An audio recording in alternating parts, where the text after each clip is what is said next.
FSA stands for Fiber Serving Area, and that's where we put together a map of an area in Owasso, any other place that we're going to be working. Section that off. The reason we make those maps are for planning, so we know what we're doing in the area and what that area consists of. And then we also give those maps to our construction crews when they're out building the FSAs, so they need those. And all our documentation is put together with those maps. The area of an FSA is really determined in the most part by our cabinet size. Within the FSA, the cabinet is the central portion of where all the fiber feeds to.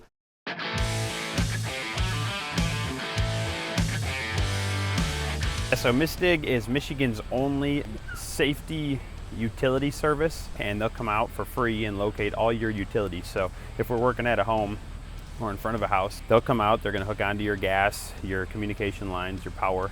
They're going to locate everywhere where it's at.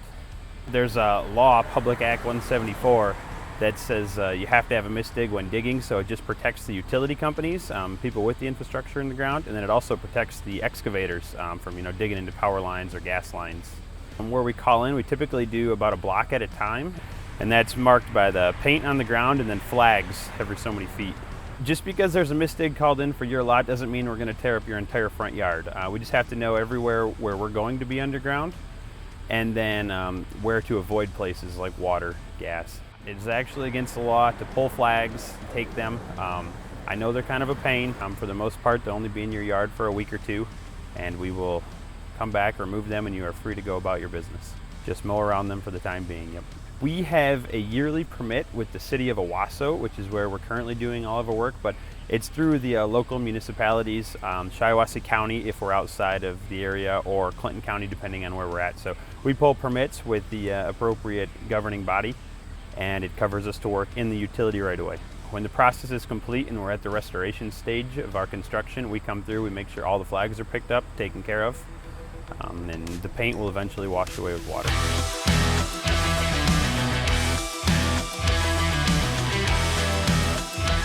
As part of the law, we've got to expose everything that we cross.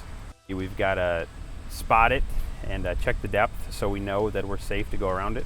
From just a simple shovel to our hydrovac, which is water and basically a shop vac is what we're using, just industrial size. And we try to keep the holes as small as possible. If we have to open one up, if it comes to barricades, we'll put barricades. Most of the time it's just cones and boards. Usually nothing more than over 20, maybe 30 holes.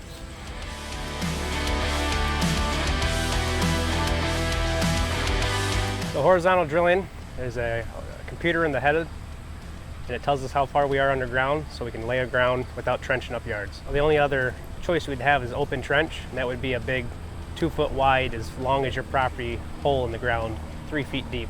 All the rods are threaded, so we thread them all together 10 feet at a time. At the end, where it pops out, there's a bill and a hole, and it'll connect to our conduit through a swivel. And then we just pull it back and unthread them 10 feet at a time. It can get a little messy, depending on how much water we got to use and how saturated the ground is already. If it's pretty dry, there's not too much back pull, but if it's after a rain, there's a bit of mud on the ground. We got a hydro excavator that will suck up the mud, so after we make a big pile, we either can push it back in the holes that we made, or we can take the vacuum and clean it up.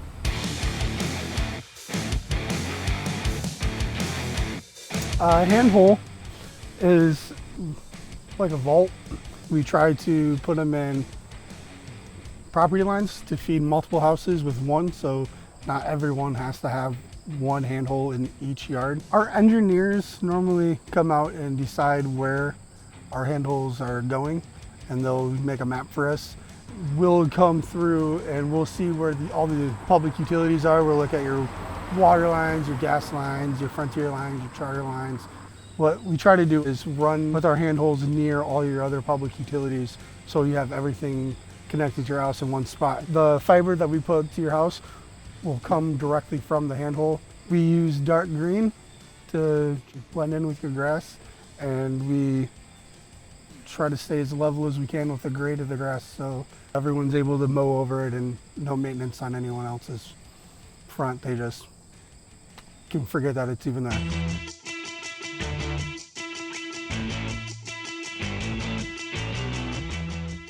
For standard restoration, we'll put topsoil down, and then we will seed, and then we will rake that seed in, and then if needed, we'll put a little bit more seed on top, and then we straw over everything. We actually keep track of everything we do during the late fall and winter, and we'll come back in the springtime, usually around April or May, and we will go back and redo the restoration of what we missed. The construction process, we usually start from when you get the Mystig flags in your yard in about a month or so after that. When the customer comes out and talks to me about how long they can get internet, I usually tell them give it a couple weeks to maybe a month or two, just because we have several people on the calendar for installs and for how long it will take to get the fiber in. Normally with the install, you'll call the office or you look on our website and set up a time, and then our installers will come run fiber from our handhold to your house.